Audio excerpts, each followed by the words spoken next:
Okay, so this is part 2 of the operational amplifier lab, and we're going to do a couple different circuits, right? We're going to do a summing amplifier and a difference amplifier. And for the summing amplifier, we're trying to get it to do a mathematical operation, and so we're going to use a different op amp. In this case, we're going to use the LM358, which we have in the lab, and we're trying to get it to perform this mathematical operation, right? So 3 times V1 minus 2 times V2 equals V out. And for this reason, we're going to have to use the LM358. You could use 2 741s, but it's going to make it easier if you did this. So pay careful attention to the pinout and how it works. It only takes one set of supply voltages in order to power both op amps. And ultimately, we kind of want to remember our guiding equation for the inverting summing amplifier, which is like this. We have negative V out equals V1 over R1 plus V2 over R2 times RF, where RF is the feedback network resistor, and R1 is the resistor for the input of V1, R2 is the input for V2. But basically, by carefully choosing our R1 and R2 values with respect to this RF, we can get this factor increase for each of the voltages, right? Because this RF term actually distributes. If we were to distribute it in, this is simply placed on the numerator for each of those terms, or you could even say that the V1 and V2 is beside that. Okay, so one thing we need to do is, based on this equation, is the fact that this negative term would also distribute, which means V1 would be negative and V2 is negative, but we want V2 to be negative but not V1, right? So in this case, I'll refer to another diagram here.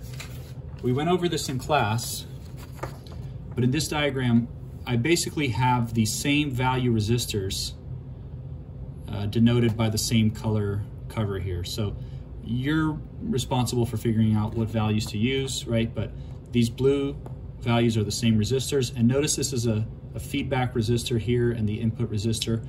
Now, in this portion here, I'm simply creating a unity gain inverting amplifier. So all I'm doing is I'm taking that V1 and creating a negative voltage, because according to our equation, V1 would be negative and we need it to be positive, right, to perform the mathematical operation that we want. And then we simply take V1 and sum it with V2, which we wanted to be negative. But we have to carefully choose these values such that we get the factor increase that we want. In the case of V1, we want it to be a factor increase of 3, and V2, a factor increase of 2, right? But hopefully that makes sense why we have to use 2 op amps. This first part here is just a unity gain amplifier to get V1 to be negative. And by unity gain, I mean gain of 1. And then this part here is where we actually perform the summing operation, right? And we simply need to carefully choose these values. And based on the equation that we have for the summing amplifier, we should be able to figure out what these values are with respect to this value, so that we get that factor increase. Okay, so that's a long preamble. Let's turn to the circuit here. So, let me see.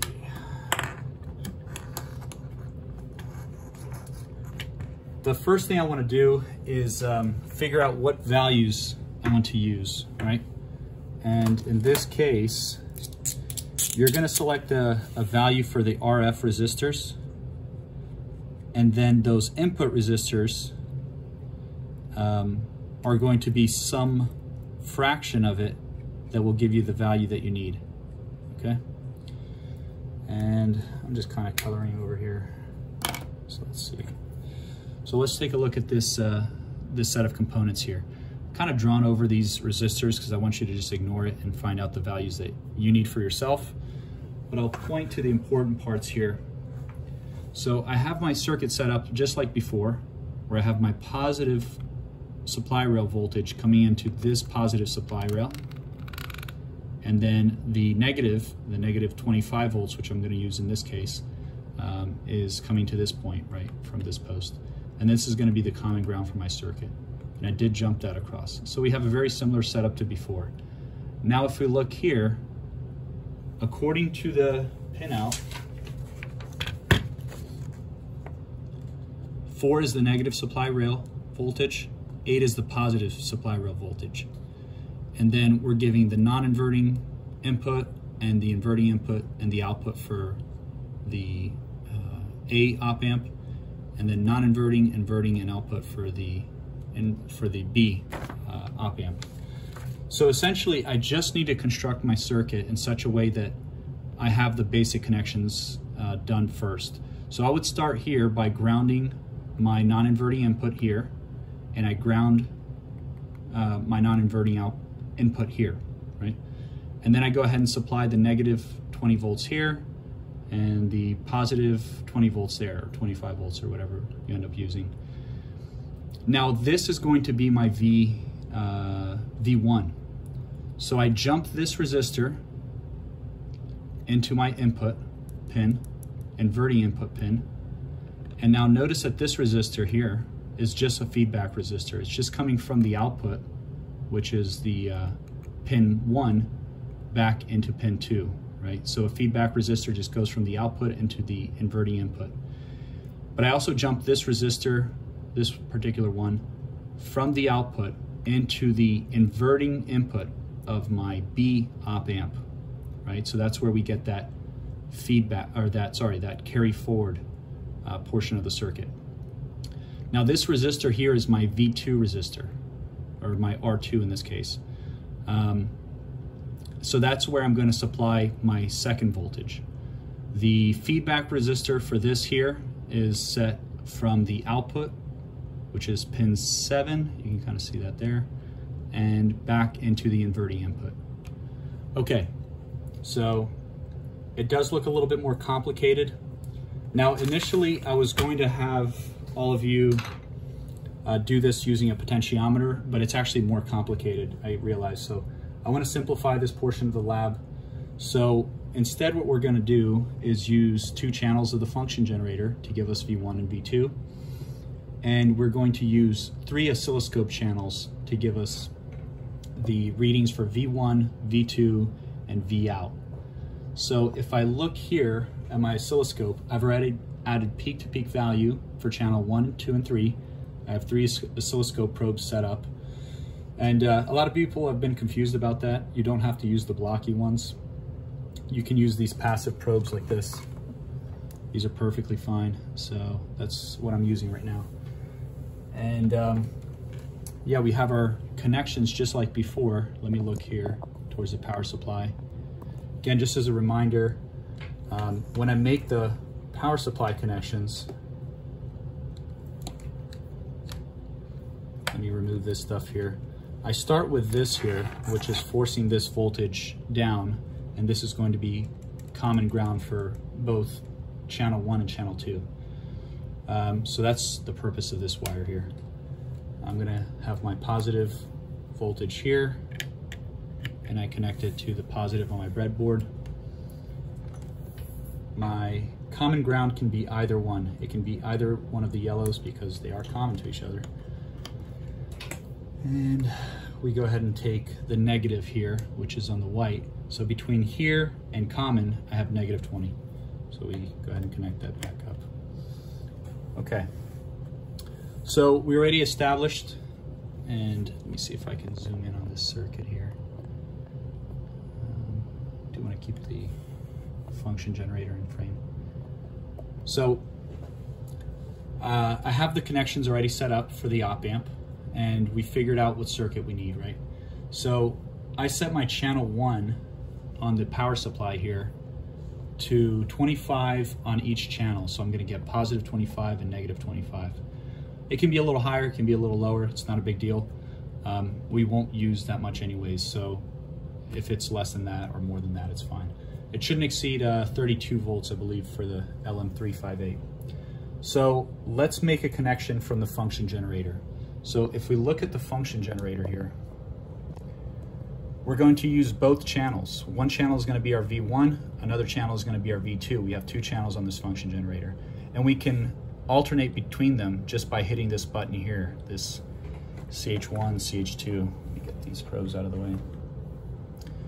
So I can change between channel 1 and channel 2, and there's also a view mode that you can actually see both channels together, which is kind of helpful because we want to make sure that our frequency is the same for both. So make sure that you set it to like 1 kilohertz. We'll use that, that's a good, usually by default it starts at 1 megahertz. We can just lower it to 1 kilohertz. And what I'm gonna do is put 3 volt peak to peak on channel 1 and 1.5 volt peak to peak on channel 2, okay? The other thing I need to remember to do is to change the output impedance for both channels. They're both gonna be providing an input into an op amp, which has a very high input resistance. So from the output menu, right, I start at top menu and I hit output menu, load impedance, and it should be set to high Z. And I can do the same thing for channel 2. Make sure that it's load impedance, load impedance, high Z. I've already changed that, so you know it's already selected. But yours by default starts at 50 ohms, so you need to make sure to change both of these channels to high Z, and then you're probably gonna have to change your amplitude again. Okay, so let's connect this up. What I'm gonna do is my channel 1, which is this one here. Let me back this up here. So channel 1 is going to be my V1, which we established on my circuit is going to be starting right here. So now let's zoom in. Right. Okay, so I just make that connection.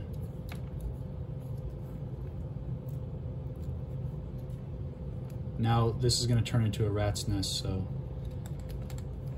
if you can follow along, that's great. Otherwise, just pause the video a little bit. Okay, so again, this is just back to ground. This is just my V1. I'm going to do the same thing for channel 2, but now it's going to go to my R2, right, which we established that this is my input there. So again, make that connection there. And ground here, okay. We already have our supply rail voltage established, and we have this ready to provide the input signals that we need. So let me back this up here. Now what we're gonna do is look at the oscilloscope. As I mentioned, I added peak to peak value for 3 channels. So we're gonna be using 3 oscilloscope probes and 2 function generator probes. So let me start with my first channel here. And I'm gonna say that my channel 1 is going to be equal to V1. So if I look down here, just to not cause any confusion, my very first channel, which is the yellow channel on the oscilloscope, is going to be equal to my V1. So I'm going to go ahead and connect that there. Let me add a grounding wire here so I don't have to jump all over the place. And generally with the oscilloscopes, you should only have to do 1 ground connection for all 3 probes. It doesn't always work, and you're going to find that probably with this circuit there's going to be a lot of attenuation. We're going to work some way around that. So then channel 2, I'm going to make that equal to my V2. So if I look down here, I'm going to add that probe there. And another thing about these probes I should mention is make sure your attenuation is set to 1x, and so the button should be pressed up, right? Okay, and then I'm gonna make my channel 3 here on my oscilloscope, which is the purple channel. That's gonna be equal to my V out. So if we look at our circuit here, our V out, and according to our diagram, what we know for the amplifier, this is gonna be my final V out. This pin.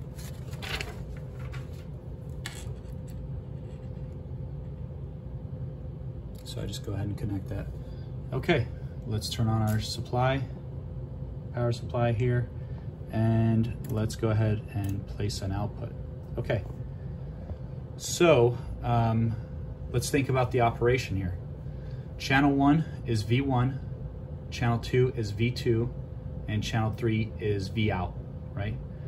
And the operation was 3 times V1 minus 2 times V2. So what does that come out to? I'm gonna pause this here by hitting single. 3.2 times 3 minus 1.64 times 2. That equals about 6.32. Okay. So it looks like we're doing, it's actually performing the operation well, so we don't have too much of an issue. Now, one thing I did here that I modified on the oscilloscope is I changed my acquisition type. So sometimes if you get a lot of attenuation, you have to go ahead and average the values. And you can actually increase the amount that you average the values by, and it'll tend to reduce some of the noise in your signal. Now actually this looks pretty good even without it, so I'm not too worried about it. But what we want to see is a snapshot of this. Now, because this is a little bit more complicated, this arrangement here, I don't want you to take a picture of this, I want you to take a screenshot. And I'm going to show you how to do it right now. So here I have a thumb drive, and we have a thumb drive slot on the oscilloscope. So I'm going to connect that. And now here on menu, I can just click this and say save screen image. And I'm gonna hit OK, save screen image. And it's gonna save it in a PNG file format. So if I hit OK, you briefly see a little loading thing. It's added it to the USB. When we get to the multisim portion, which I guess will be right now, we'll show that. But that's all we want to verify, is provide a value of 3 volts to channel 1, 1.5 to channel 2, and make sure that that mathematical operation makes sense. So we're going to turn to the multisim, and I'll show you the screenshot here from the USB.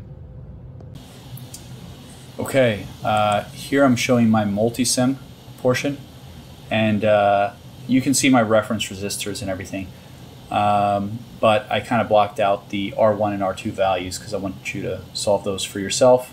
Now this looks obviously kind of absurd right now.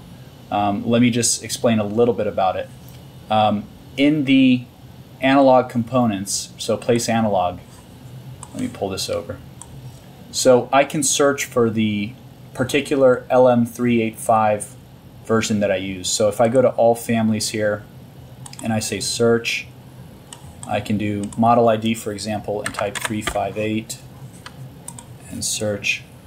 And this is a much easier list to go through. And here I find the LM358. Our particular one I think is LM358P, but it doesn't matter too much. Now, they don't provide you the form factor, so like it doesn't look like the IC chip. It looks like a single individual op amp, right? So you can add several of them. So for example, if I wanted to add same family, I can do B here. But in this case, I already have my my op amp selected, so I can just keep adding op amps as needed.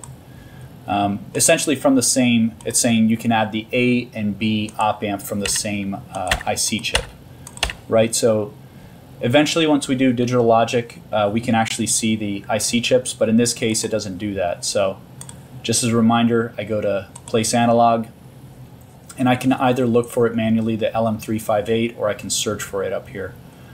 And the important thing is you want to add VCC and VDD to the supply rails, ground your non-inverting input, and don't use for the voltage, don't use these here. Use the these differential probes instead. I'm not going to have you do an oscilloscope setup. Instead, if you can just use the voltage probes across each of your inputs. So for example, here I can see that my peak-to-peak voltage is 3 for my V1.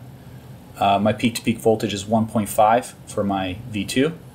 And I'm getting about 6.16 voltage output for my final V out, which is what we expected and what we wanted. So as you're getting used to the multisim, just remember to do things in the most efficient way. rather than using these weirdo probes over here, just use the differential probes. Make your life easier. So, okay, that concludes that portion. Okay, we're working on the difference amplifier now, which is our last op-amp configuration. In this case, our task is to design a circuit to amplify the difference between two inputs by a factor of 2.5, right? So V2 minus V1 times 2.5. And a couple of things, we are going to still use our function generator, so we have a lot of the similar setup as what we just did for the summing amplifier. And in fact, I'm still using 3 channels from the oscilloscope, so I just kind of keep that running in the background while I'm doing this. But now I'm going to switch back to the LM741 because I only need a single amplifier for this. So let's make sure that our supply voltages are back to plus 20 and minus 20, right? So we need to make a few changes, but everything else, if you did the summing amplifier, should work fine. But set this voltage back to plus and negative 20. Okay, so this is our guiding equation for the difference amplifier, and it looks a little bit strange here, maybe a little bit algebraically intense, until you realize that what if R1 and R3 were equal to each other, and R4 and R2 were equal to each other? What would that mean? Well, it means that those terms just cancel out, right? So then you're left with R2 over R1 times V2 minus R2 over R1 times V1, which you can just simply factor out. And then you're left with this equation.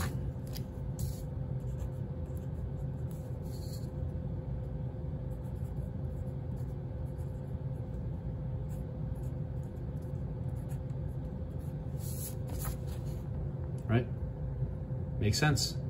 Okay, so the only thing that we need to, in order to get this 2.5 factor increase, is to select our R2 and R1 values, keeping in mind that R2 now represents R4 as well, and R1 also represents R3, according to this circuit here, right? So they should be the same values. So that's what I did. I got a couple of resistors, 2 of the same values, and my gain doesn't come out to 2.5, it's a little higher, it's like 2.8, but that's fine. As long as it's roughly in the same area, roughly same ballpark. So I have my non-inverting input here. Let me see if I can grab something small to point with here.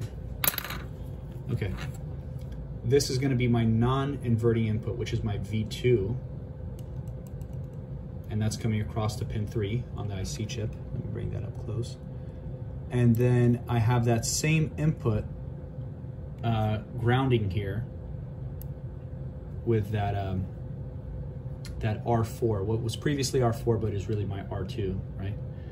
And then I have the feedback resistor, which is also equivalent to R2 or R4, and that's coming into my inverting input, which is pin 2 on the IC chip. And then this is going to be my input for V1, this resistor here, so it comes across into the inverting input. Of course, you want to make sure that your supply rail voltages are connected, and so here I have plus 20, and on the green wire I have negative 20, but you've worked with the 741, so it's pretty simple. The worst part about this is how many wires you have to deal with. So I'm going to make my V1 voltage, which according to our diagram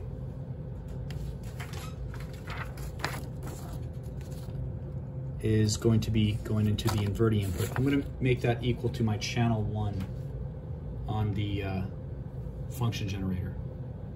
And now remember, our equation is R2 over R1 times V2 minus V1, right? So I'm going to go ahead and let me change this around, do the zoom in again. Okay. So this is my channel 1 for my function generator, and I go ahead and connect it into the inverting input here. And then this connected to ground, just have an extra ground there. And I'm going to do the same thing for channel 2.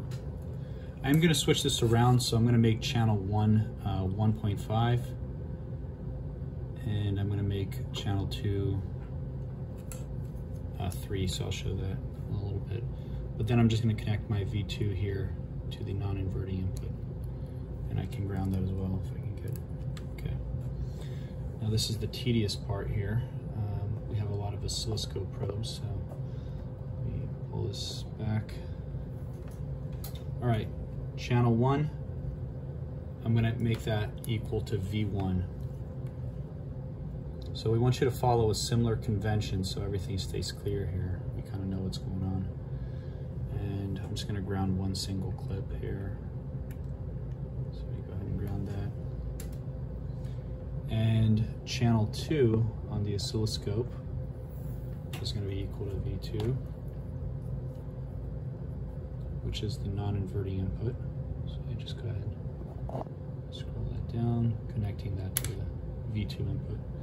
And then channel 3 finally is going to be my output. So if I scroll up here, which is the purple channel on the oscilloscope, just like we used, I'm going to go ahead and connect that to the output. Okay. So yeah, it quickly looks like a rat's nest again. And I'm going to set my supply voltage on 20, -20, and then function generator. Again, we want to make sure that we have the load impedance for both channels set to high Z. Okay, let's turn it on here. And let's look at what the difference amplifier has here. So V1 is 3.12, and that is connected to my V1. So the equation was V2 minus V1 times R2 over R1, right? So if I punch that in with my own equations, I'm very close to those values actually. And we can invert this here, so I can say, let me go ahead and switch this. So I'm gonna say on the function generator, I'm gonna make this equal to 1.5. And channel 2, I'm gonna make it equal to 3. Now, notice that it's no longer inverting, right? Because our equation now works out to a positive value, V out. So it's 3.2, if I pause this here, it's about 3.12 minus 1.68 times 2.8, which ended up being my gain. So this is relatively close to what I expected. Now, remember, again, we want to collect not a picture, but a screenshot. So all I'm gonna do is I'm gonna connect this here, kind of following the same steps here, but might as well see it twice. Menu, screen, save screen image, and then I hit OK screen image. You just see a quick load and it's saved onto the thumb drive. So as a bonus, we might want to do something else as well. So I'm going to switch to the Multisim, but let me talk about something else, which is the slew rate. For the operational amplifier, it can only respond so quickly to a voltage demand, right? And only within a certain time frame. And this is something that's given in the data sheet that I'll add a picture for. But what we can do now is we're going to change both of our channels to a square wave. And all I did is I changed the function. So I selected each channel individually. So let me go back here. I selected the channels individually and I added a square wave. Now it still shows me here the input from each channel and the output of the op amp. But what I want to do now is I'm going to scale this very tight here so that I see the actual op amp response. Now, the slew rate is given in units of volts per microseconds, usually by convention. Basically, that's saying how much voltage can this put out in a given time frame, right? And that's actually a limiting factor for op amps. It affects the bandwidth and everything else. But in this case, that's what we're plotting is voltage on the y-axis and time on the x-axis. So all we need from here is the slope. And there's an easy way to get it. I can hit cursors here on the oscilloscope and selecting channel 3, making sure, so the cursor will switch to whichever channel you select. I can use scroll wheel A and B to go across to that area here, right? So this is the linear region of the op-amp response, which is what I want to determine the slew rate. And here, let me just pause it here. It actually provides me, if I zoom in here,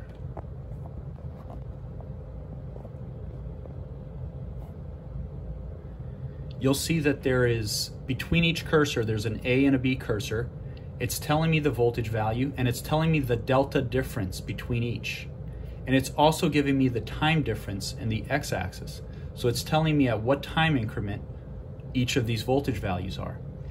So the slope of that line is given to me, right? I can simply divide delta V by delta S, or delta T, and get my slew rate.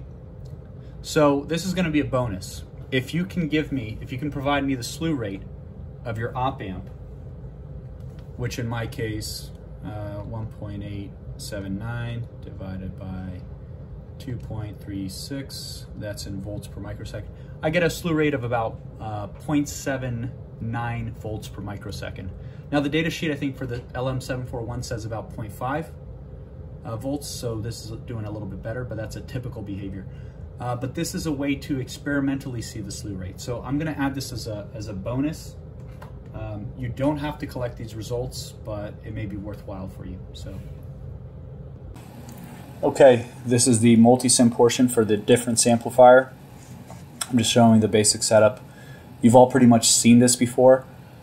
So, you know, as long as you choose your resistors carefully and you have the basic setup here. Not a whole lot to say here. You kind of have already done this before. So let me just kind of mention at least the pictures from the USB that we took earlier. Right? So here on the USB I have my images, and here we can see it just collected a nice screenshot of it. So everything's legible there. So that's the way we want to see it. That was for the summing amplifier. Or no, sorry, for the difference amplifier. This was a summing amplifier.